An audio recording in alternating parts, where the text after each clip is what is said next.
चौथा अध्याय। साधु वैश्य का मिथ्या बोलने से सारा धन लता पता होना। सूत जी बोले, हे मुनियों, राजा के यहाँ से चलकर उन साहूकारों ने मांगलिक कर्मों को करके अपनी नावों से घर जाने को यात्रा शुरू की। साहूकार के कुछ दूर जाने के बाद भगवान ने दंडी का रूप धरकर जानना चाहा कि वैश्य ने अब भी सत्य को अपनाया है या नहीं। उन्होंने साहूकार ने पूछा, हे साहूकार, तुम्हारी नावों में क्या है? साधु ने आनंद पूर्वक हंसते हुए कहा, हे दंडी, तुम यह क्यों पूछते हो? क्या धन लेने का विचार है? मेरी नौकाओं में तो लता पत्रादिक हैं। ऐसे कठोर वचन सुन दंडी रूपधारी भगवान बोले, तेरा वचन सत्य हो। ऐसा कह दंडी स्वामी उसके पास से आगे चले गए। उधर जब साधु वैश्य ने अपने नित्य कर्मों से निर्वृत्त हो अपनी नावों के पास आकर देखा कि पानी में नीचे को बैठी हुई उसकी नावें अब ऊपर को उठी हुई हैं, तो वह आश्चर्य करता हुआ नाव के पास आकर देखता है कि उसमें धन के स्थान पर पत्ते भरे हुए हैं।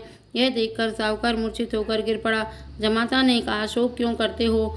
उसी दंडी स्वामी के शाप का फल है, चलो उसी के पास चलें, वह सब कुछ करने में समर्थ है।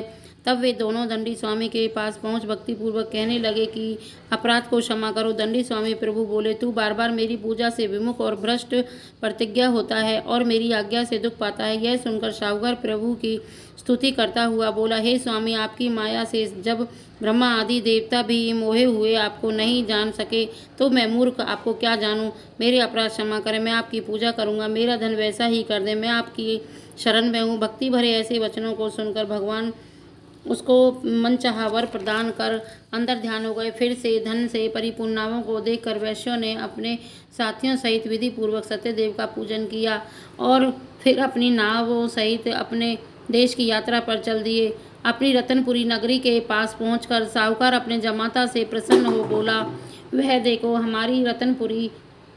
इसके बाद उसने नावों को किनारे लगा अपने दूत को घर भेजा। वह दूत नगर में जाकर साहूकार की स्त्री लीलावती को संदेश देता हुआ बोला, साधु वैश्य अपने जमाता और धन धान्य सहित नदी तट पर आ गए हैं। दूत के मुख से वचन सुनकर लीलावती प्रसन्न हुई और सत्यदेव भगवान की पूजा करके अपनी पुत्री से बोली कि मैं अपने स्वामी के दर्शनार्थ जाती हूँ, तू भी पूजा कर समाप्त करके आ जाना। किंतु कलावती पूजा समाप्त करके अति उतावली हो भगवान के प्रसाद को छोड़कर अपने पति के पास चल दी।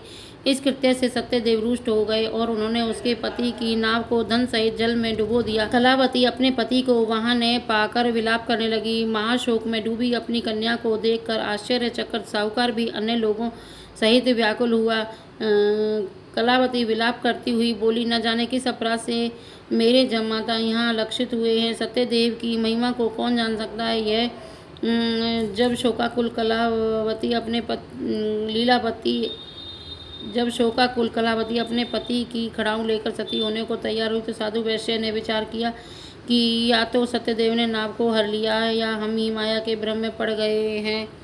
वह सबके सामने संकल्प करता है कि अपनी सामर्थ्यानुसार मैं सत्यदेव के व्रत को करूंगा।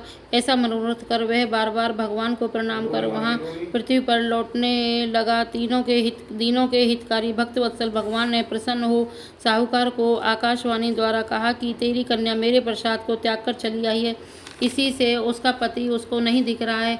वह घर जाकर प्रसाद खाकर जब आएगी तो उसे अवश्य ही पति मिलेगा, इसमें संदेह नहीं है। लीलावती इन वचनों को सुनकर तुरंत घर गई और लौटकर आई तो उसे अपना पति दिखाई दिया। वह अपने पति से बोली, चलिए अब घर चलने में विलम्ब क्यों करते हो? तब साहूकार ने प्रसन्न हो सत्यदेव का विधि पूर्वक पूजन किया और अपने जमाता एवं घर धन सहित घर को गया। तदंतर वह प्रत्येक पूर्णिमा संक्रांति को श्री सत्यदेव का व्रत पूजन करने लगा। इस प्रकार वह संसार के समस्त सुखों को भोग कर अंत में विष्णु लोक को गया। इति श्री सत्यनारायण कथा चौथा अध्याय समाप्त। बोलो श्री सत्यनारायण भगवान की जय।